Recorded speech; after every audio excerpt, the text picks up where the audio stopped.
When the light begins to dwindle, there will be those who carry the torch of hope, but there will also be those who seek to cast the greatest shadow, and so a dance of despair and hope begins. Today's video will focus on all the main villains in Dying Light franchise, so I won't be focusing on Joey over here. You know, I've been uploading videos for a few months now, and I've never introduced myself, so for this portion of the video, I want to talk about the future of this channel and the community. So if you don't give a rat's ass about me or the channel, and you're just here for the video, then you can skip to the timestamp below. For those who stayed, it is I, Junkie Bodoke, and yes, the X is silent, and welcome all Gooners. For starters, I want to thank all of you for subscribing and watching these videos. I know I don't have that many subscribers, but if I'm being honest, I never thought I'd have this many, so this in itself is a blessing. Initially, this channel was going to be more horror based, where I would review basically anything that had to do with horror, but slowly it transitioned to gaming and then to The Walking Dead. But then I posted 2 videos of Dying Light and YouTube suddenly decided to push those videos, and then boom. Ever since then, YouTube has pushed any video that has to do about Dying Light. This was a gift and a curse at the same time. YouTube has now decided that this channel is purely going to be about Dying Light. Whenever I try posting anything else like Can Crane Survive Hunt Showdown, YouTube suddenly decides not to give impressions. And I understand the reason, but I don't feel like explaining it here. Like, my first video I ever uploaded here only got 4 impressions. That's only 4 people the YouTube algorithm decided to show my video, and those aren't even views, but I understand why that happened and I'm not trying to complain here. But the gist is I'm stuck on only making Dying Light content, which is fine. However, I want to slowly try to transition into other zombie media content. My passion has always been about horror, and that's what this channel was supposed to be about. But now it's about Dying Light, and this is where I have to apologize. For anybody who cares, I am sorry. See, at first when I realized I could only post Dying Light content, I got lazy and disillusioned. I started making slop instead of trying to give you guys the best content I could. And then I created this monstrosity, which is arguably one of my worst videos, which was Can Dying Light Kyle Crane Survive Dying Light 2? At this point, I was just trying to cram out videos without putting much thought into them, and for that I am sorry. There was also another part missing, the community. I understand the type of videos I make, it's hard having a community, but I want to create one where we all have fun and communicate with each other, and I think that's partially my fault. I haven't done enough to make you guys care. So going onwards, I'm planning on changing that. So from now on, our community will be known as the Goonmunity. I will try to change things from here on out. I want to thank everybody watching this and my subscribers. I'm mesmerized that anybody would want to watch my videos. Every time I hear my own voice, I am disgusted, like most people do about their own voice. But if you haven't realized by now with my heavy accent, I am indeed a stinky beaner. However, I was born and raised in Arkansas.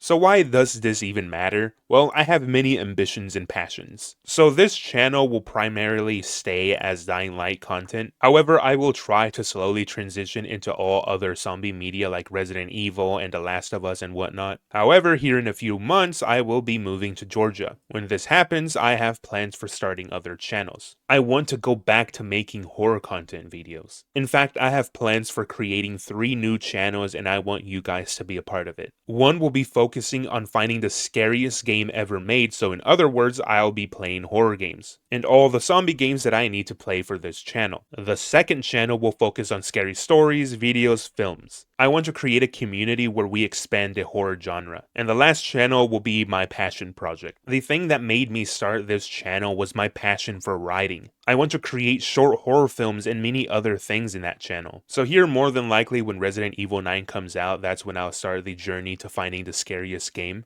And when I move, I'll start working on creating the other channels. Of course, this will influence the channel drastically, but if all goes right, I want to start making short films about Dying Light and other media, of course with the proper permissions. So there you go, I'm grateful for all of you here and I hope to make the Goonmunity even larger. I want to by the end of the year reach 2,500 subscribers. Whether we can reach that goal, who knows, only time will tell. And I hope that by adding this rant, YouTube decides not to push this video. Either way, from here onwards, I will do my best to deliver quality content for you guys and be more present in the Goonmunity. Alright, enough talk, let's get this video going. Happy late Goonerween. Keeping with the holiday spirit, I figured why not talk about ghouls and monsters. But not the infected. Nope, this time we'll be talking about every antagonist in Dying Light. The villains aren't in any necessary order, and also this isn't a video to determine who is stronger. But I will be making a video in the future about this topic, but for now leave in the comments who you think is the strongest antagonist and who had the strongest group.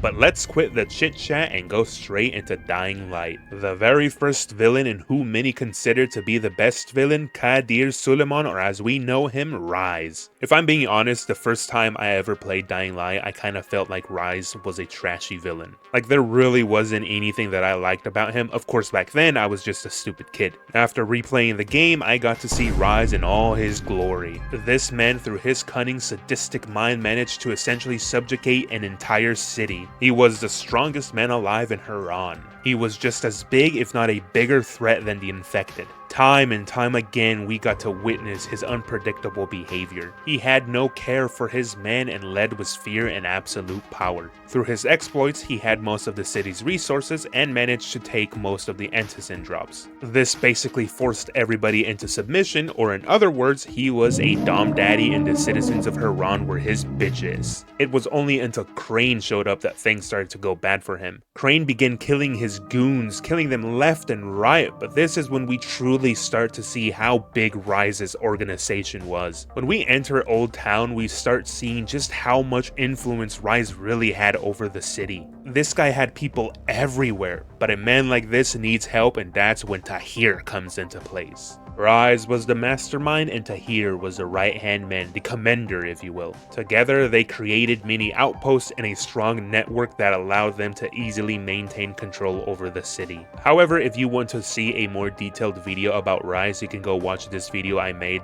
called Dying Light, Rais versus The Walking Dead Negan. I go into detail about them and their groups. Rais was the epitome of chaos, however his own hubris would eventually lead to his downfall. He disregarded the life of his men just to achieve his own goals and forgave no incompetence. After Tahir died, I truly think he no longer had anyone loyal to him, he just had soldiers who followed out of fear. I think by the end, when he dies, he truly achieved his goal, to cause as much suffering as possible. But he wasn't able to relish in his sweet symphony of despair as he died fighting Crane.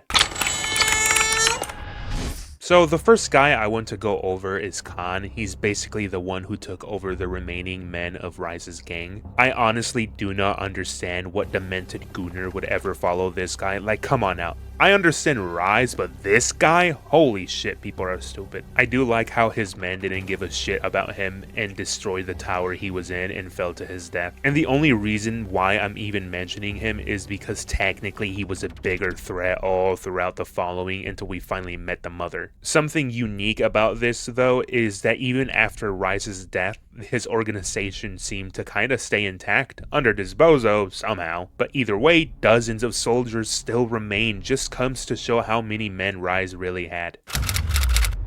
The mother, or as I like to call her, mommy. In all seriousness, I have a question for y'all. Would ya hit or not? I mean, just think about it. With that tongue, she could give you the Haktua 9000. And you also know she's got that grip. Oh, and that smell. I think I just goon thinking about it.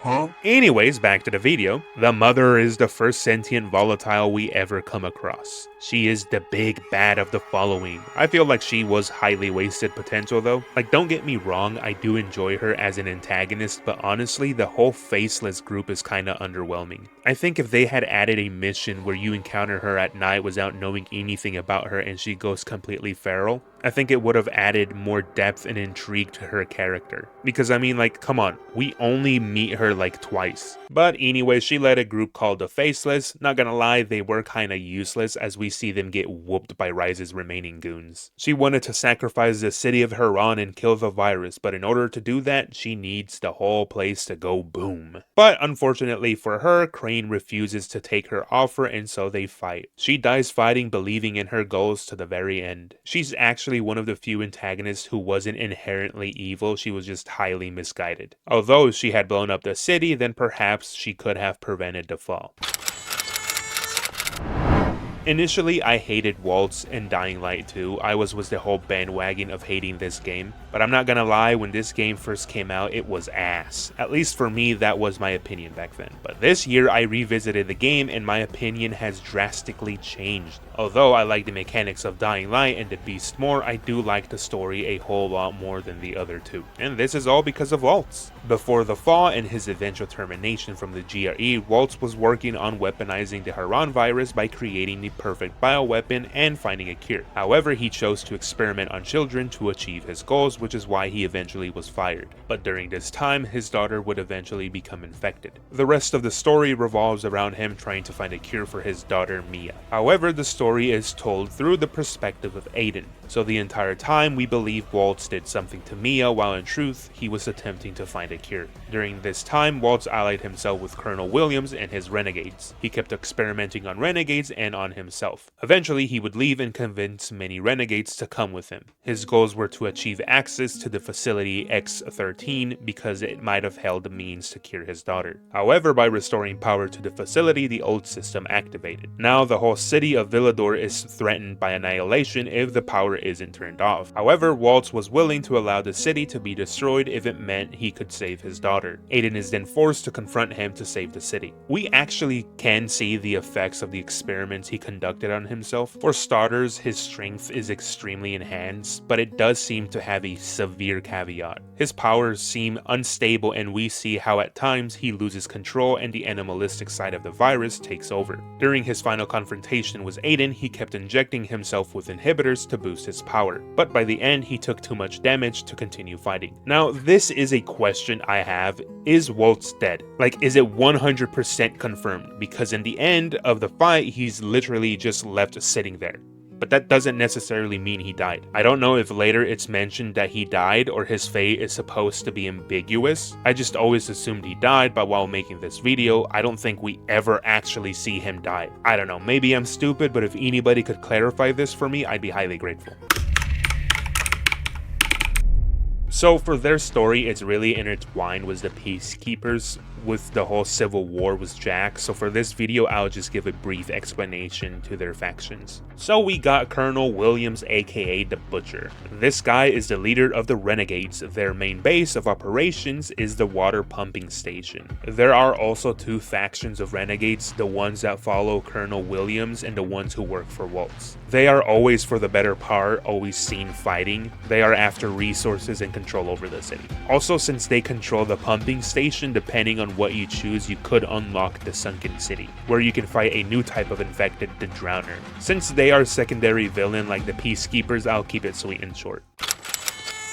They are a military-like organization, propagating themselves as defenders and saviors. But in truth, they are just being led by an overambitious, self-righteous man, Jack Matt. I will give them this, they are highly organized and are effective builders. And out of all their members, one stands out as a Sigma male, Ro. He's possibly one of the few people who cares about his men. And damn, in the short period of time that we get to know him, he easily became one of my favorite characters. It's sad he had to die. Anyways, they at least attempt to maintain order in the city, or at least they pretend to. I guess their end goal was to establish law and order, but it only mattered as long as they were the ones in control.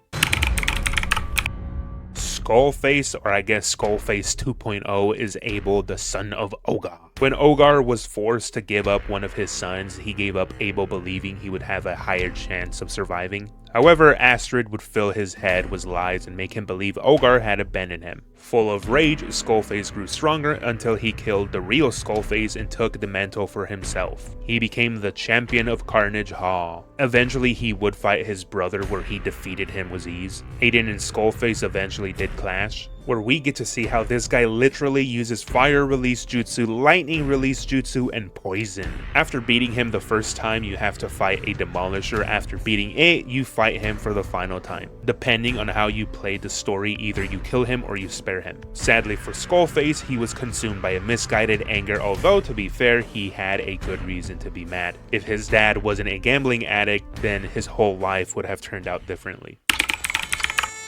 I mean, what can I say about ASStrid? She's basically the owner of Carnage Hall. Before the fall, she hosted a successful show and she kept her charisma by having events in Carnage Hall. I'm not gonna lie, but for being the main antagonist in the Bloody Ties DLC, she is highly disappointing. I mean, she's probably the worst main antagonist in the whole series. They really needed to change her whole character or at least make her do something. Carnage Hall and everything about it is cool, all but her. Maris Fisher, aka the Baron, is the main antagonist of the Beast. I won't go much into detail about him, I already have an entire video dedicated to him, so if you're interested, go watch it. After the fall, the Baron had secured himself an army of mercenaries. They were heavily equipped and well organized. They actually behaved like a proper army should. He would then proceed to enslave the town of Castor Woods, kidnapping people to further his research. Eventually, he got a hold of Crane, and through him, he was able to create the Chimeras. His purpose at first seemed to weaponize the virus, but eventually his goals evolved to creating the next stage of human evolution where he would sit at the top. The one major issue was the Baron is that he was extremely underutilized, which is starting to seem like a regular thing with the villains of Dying Light. Anyways, by the end, the Baron had created a serum from all the GSB and Crane's blood and used it to turn himself into a sentient volatile / chimera. He would meet his demise at the hands of Crane in their final fight, but before he died, he attempted to inject himself with more of the serum but died before they took effect. Makes you wonder what would have happened if he had enough time for the serum to do its magic. Now for this final section, I want to go over the two biggest threats in the Dying Light universe, the GRE and the Infected. The GRE are literally the rat bastards behind everything. Their greed and ignorance is what led to the fall of humanity. Since the beginning in Haran, they have always been a mysterious organization similar to Umbrella. They present themselves as the good guys, but this is the third time the main villain has ties to them. I really do hope in the next game we finally get to learn more about the GRE, because 3 games in and we hardly know anything about them. I also want to meet the woman who is always communicating with Crane. I think it's about time we get to meet her. And the final antagonists are the Infected. They are the most present enemy we encounter in the games. I know there isn't one singular entity controlling them, but I do feel like they should belong in this video. With all the variants we've gotten, they might be the most interesting out of all the villains. Especially now that the virus seems to be evolving, the possibilities could be endless. For all we know, the next installment for the franchise could have naturally born sentient infected, similar to the sentient volatiles, except they are fully under the control of the virus. I do have a video where I go over theories of how the virus might be evolving, so go watch that video if you care. For the biggest threats, I guess we have volatiles, night hunters, demolishers, revenants, maybe freaks of nature, and I guess chimeras, but I don't think they count since they are man-made. Also, I guess the night hunter can be considered somewhat a major antagonist since he's the active threat in Be the Zombie mode. Also, for this video, I'm only going over the game antagonist and not the other media like the comics. But alas, those are all the major antagonists in Dying Light. I know there's more of them, like Juan and others, but for this video I really wanted to only keep the major antagonists or organizations, or at least the ones I think mattered. So with all these antagonists, who is your favorite? If I had to say, mine would probably be Waltz or the Baron, but I guess let me know in the comments who you like most. You've now reached the end of the video, Gooners. I appreciate you watching and I hope you have a wonderful day or night. Like, sub, or don't, as long as you enjoyed the video. Goonbye!